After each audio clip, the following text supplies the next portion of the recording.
Алматыға көшіп кеттіңіз ба дейді. Мен Алматы қаласында тұрып жатырмын. Алла бұйыртса, мүмкін білмеймін енді қанша жылдың көлемінде екенін, өзімнің жеке үйімді, пәтерімді алла жазса, енді осы жақта өмірімді елестетемін. Түркістанға барып тұрамын. Не дегенмен де туған туыстың барлығы сол жақта, туып өскен жерім сол жақ. Барлығы да енді по-любому тартып тұрады ғой бәрібірде. Ал өзімнің болашағымды осы Алматы қаласында елестетемін. Алматы қаласында тұрып жатырмын. И дальше больше осы жақта тұрамын. И тұрмысқа шықсам да мен басқа қалада тұрғым келмейді, если честно. Алматыда тұратын жігітке шыққым келеді. Енді түбінде по-любому тиеміз ғой, енді білмеймін. 1-2 жылдықта ма, 5-6 жылдықта ма. Қолым енді босап, сіздерге сұрақтарыңызға жауап беруге кіріп қарасам, барлығының сұрағы осы екен. Қазір енді примерно скриншоттап астынан қалдырып кетем, бірақ одан да көп адамдар сұраған екен. Негізінде осыдан 3 ай бұрын, қателеспесем, мен өзімнің шашымды полностью лысый етіп алып тастаған болатын. Прям балдар әскерге барады ғой сол кездегіндей. Не үшін десеңіздер, менің шашым өте қатты сары болды. Мен блонд болғанды, жаңағыдай яркий цветті өте қатты жақсы көретінмін. И шашымды күйдіре бердім, окрашивание волос жасай бердім. Соның кесірінен шашым кәдімгідей кез болып қалды. Кәдімгідей иек өспейді деген сияқты, түбінен бастап күйдіріп тастағаннан кейін. Содан соң мамам айтты, шашыңды ала салайық та, зато күшті качественный болып өседі деді. Хорошо дедім, алып тастадым. Кейін өзімнің шашымның қысқалығы қазіргі таңда осындай, енді как-то ұлдарский сияқты. Келесі история дедім. И сонымен енді мен эфирде жүрем, съемкада жүрем. Маған олайда жүре беруіме болатын еді, как-то бір стиль түрін деп ше, просто маған әртүрлі образбен жүру керек болады, көйлекпен деген сияқты. Сөйтіп мен өзіме білесіздер, не істеп жүрдім ғой, парик тағып жүрдім. Содан соң шашыма лента наращивание жасауға мүмкіншілік уже пайда болып бастағаннан кейін, шашыма әжептәуір өскеннен кейін биолентаны істеттім. Жаңағыдай ешқандай зияны жоқ, капсула емес, как-то кәдімгі ленточный болып тұрады. Түбі клей болады, ол әр жуған сайын алып тастап үйтпейміз. Кәдімгі как болады, өзіңіздің шашыңызға қалай қарайсыз, тура солай қарайсыз. Вот солай. Сол мен қазір енді шашымда наращивание волос, биолента. Және де достар, мен ғана емес, менен кейінде танымал, кәдімгідей өзім сияқты блогер құрбыларым, таныстарым істетіп жатыр. Бұлай қарасаңыздар, Инстаграм желілеріне тоже реклама жасап салып жатыр.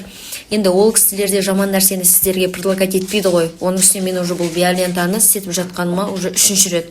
Мен өзіме ондай жаман нәрсені рисковать етіп істетпеуші едім. Гүлия ханым негізі Шымкенттің мастері.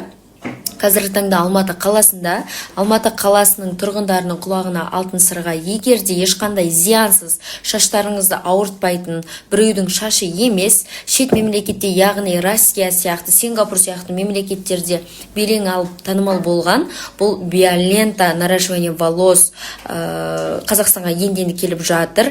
Жаңа техникамен жасайтын болады. 8 наурызға дейін ақ болады. Гүлия ханымға менің атымнан жасаңыздар, керемет скидка. Енді мына жерде прикол болып жатыр. Мен айтамын да, шынымен отбасым жайлы еш нәрсе деп айтып салмайды екем. Мен өзімді ғана сала береді екем да. Сөйтсем айтады да, ол эгоизм дейді ғой қасымда отырып вообще. Эгоизм демейді оны, самовлюбленная дейді деймін да. Құрсын дейді, эгоизм деп.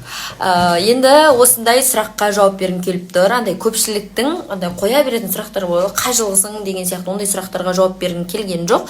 Осы бір сұраққа жауап бергім келді. Негізінде біз үйде 4 ағайындымыз. Ең үлкені менмін, менен кейін інім Нұрдәулет, ол 1-ші классқа барады, одан кейін Айзере, Айзада атты сіңілдерім бар, олар детсадқа барады. Яғни мен інім екеуміздің арамыз 13 жыл, яғни мен 13 жаста кезде барып інім дүниеге келген, інім қазіргі таңда 1-ші класс оқиды, яғни 3 қыз, 1 ұлмыз семьяда. Мен негізінде өзім ата-әжемнің қолында тәрбиеленгенмін, ауылда өскенмін көбіне, бірақ қалада да ата-анаммен де тұрғанмын. Алғашқы махаббат жайлы айтсаңыз, өзіңіз жайлы дейді. Ой, қайдағы неске түсірдіңіз-ау десең. Жалпы енді сұрақтар енді кәдімгі қызық болып жатыр. Маған ұнап жатыр сіздің сұрақтарыңыз, сіздердің сұрақтарыңыз точнее. негізінде ұнату деген болады кәдімгі балалық шақта мектепте кәдімгідей енді шынайы таза көңіл ғой енді ол кезде дегенше андай изменаның не екенін білмейсің, адамның үстінен адаммен сөйлесудің не екенін білмейсің, ол кезде сөйлеспейсің да ғой. Бірінші класстан 6-шы классқа дейін мен ұнатқан бір баланы кәдімгідей бүкіл андай қыздар оны ұнататын. Ұнатқанда андай болады ғой, просто көзбен ғана бүйтіп сүйіп, ондай емес енді. Мектепте көрсең, көргенің емессің ғой, короче. Сөйтіп деген 8-ші класстан бастап екеуміз родной болып кетеміз, кәдімгі мен бой жетіп өз-өзіме қарап бастаған кездер ғой енді. Бірақ ол кезде уже сезім жоқ, сөйтіп екеуміз күшті родной болып жүреміз, ол мені деген бәрінен қорғап ше. Сонымен ол 9-шы сыныптан мен ол кезде ауылда оқып жүрдім, жаңағы ата әжемнің ауылында деген сияқты ғой. Ол сосын 9-шы класстан кейін басқа қалаға колледжге түсті. Ал мен басқа қалаға жаңағы мамаларым жаққа қарай келіп 10-шы классымда басқа мектепке қосам. Сөйтемін да ол сол кезде барып уже маған не алады, екеуміз қызбен жігіт болып сөйлесейікші, мен сені ұнататынымды енді түсініп жатырмын деп ше. Содан кейін мен айтамын, жоқ, біз қайтадан жараспай қалсақ, ұрысып қалсақ, қайтадан дос бола алмай қаламыз, мен ондай нәрсені қаламаймын, күшті родная болып жүріп, солай жүре берейікші деймін ғой. Ол қоймайды, мен ауылға келген кездерде, ол менің ауыл жағымда Ворота жақ деймін, содан өтетін, мен айтамын, қумаш, ағаларың жүр, сыртта шықпаймын, қуасың ба деп сөйтетінім, сөйтіп деген мәз болып өтіп кететін, күнде сөйлесетінбіз. Бірақ андай бүйтіп махаббат туралы әңгімелетпейсің ғой қасқа. Вот сол, ол қазір үйленіп кетті. Енді именно осы сұраққа жауабым деген көп история болып кетейін деп тұр ғой енді. Полностью айтып берейін деп тұрмын да. Сөйтіп, короче, екеуміз сөйлесіп көрдік негізі. Сөйлесіп көрдік, бірақ бір нәрсе болса сразу соған айтатынмын, кәдімгідей білмеймін, қорғаныш сияқты сезілетін, еркелеп онымен сөйлессем, менің андай бір қорғаушым сияқты, мынандай болды, анау маған бүйтіп айтты десем, аямайтын ғой ешкімше, білмеймін енді. Сөйтіп просто онымен сөйлесіп көрдік кәдімгідей. Ол андай тұғын ашуланып тұрған кезде ауыр сөйлеп тастайды да, кәдімгідей өзін басқара алмай қалады. Сөйтті, сосын сен көңіліңе ететін сөздерді айтып алды, сосын кешірім сұрап келіп тұрады, мен ол кезде ашу үстінде болдым ғой деп ше. Бір емес 2-3 рет болды, содан кейін барып, жоқ, маған бұндай ер азамат керек емес, тоқтат дегенсің ғой, короче. Ой дегенсің ғой. Сонымен сондай атак бүйтіп үйленетіндей болған жоқпыз, бірақ ол біріміздің ата-анамызды бәрін танимыз ғой деген сияқтыға әңгіме келтірген, бірақ ойын күлкі витамин. Енді мына сұраққа серьезно жауап бергім келіп тұр. Біреу айтады, мен тараканнан қорқам дейді, біреу жыланнан қорқам дейді, біреу нандайдан қорқам, біреу жалғыздықтан қорқам дейді. Енді айта берсе өте көп, енді бірақ мен нандай нәрседен қорқам деп нақты бір нәрсені айта алмаймын. Особо көп нәрседен қорқам деп айта алмаймын. Жүрек жұтқан қызбын ғой мен деп ше. Мен кәдімгідей бүйтіп өмірлік мағынамен қарайтын болсақ, мен өмірден кәдімгідей болады ғой, біреуге масыл болып жанының қиналып өлгендігінен қорқам болды. Менің фобиям сол, менің қорқынышым сол. Мен қайтыс болатын болсам, біреуге масыл болмай қайтыс болайыншы деген сияқты болады ғой. Мысалы үшін кәдімгідей төсек тартып жатып қалып, кәдімгідей өз дәретіңе, өзің туалетіңе бара алмайтындай, сол нәрсе ең ауыр нәрсе.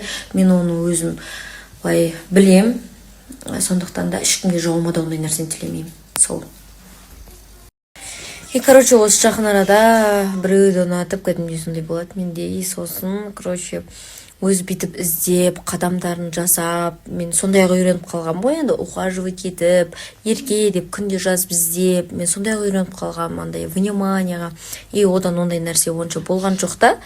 Сосын мен андай не қылдым. Мен не үшін, бұл адам үшін жаңағыдай қадам жасап, оған звондап бүйту керекпін деп ше. Мен еркек адам емеспін ғой деп сөйттім да. Отношенияда еркектің ролін алып алу қыз балаға ол өте қауіпті нәрсе болды. Қыздар соны естеріңізде сақтап алыңыздар. Если ол жігіт сіздер үшін күйіп-пісіп әрекет жасамаса, сізді жоғалтып алудан қорықпаса, онда керегі жоқ ол отношенияның. Ешқандай бір нәрсе шығады дегенге сенбей қойыңыздар. Просто так жібере салыңыздар, өздеріңізбен өздеріңіз айналысыңыздар, өздеріңіздің жұмыстарыңызға көңіл бөліңіздер, болды. Қадам жасаған еркекке ғана қарау керек. Ең алғаш жүрген жігітіңізбен неге арылыстыңыз? Неше жаста жүрдіңіз дейді. Мен не үшін айырылыстым? Ол үйдің жалғыз баласы болды. Менің өнерді тастағанымда қалады, маған выбор қойды былайын айтқан кезде, өнер немесе мен деген сияқты. Сосын барып мен айттым, мен өнер таңдаймын дедім. Мен профессиям, менің оқып жатқан таңдаған өмірлік мамандығым, оған сенің қарсы шыққандығың дұрыс емес, типа выборға өзіңмен ол нәрсені қойғандығың дұрыс емес деген сияқты. Вот, короче, солай. Мен 17-тен 18-ге тола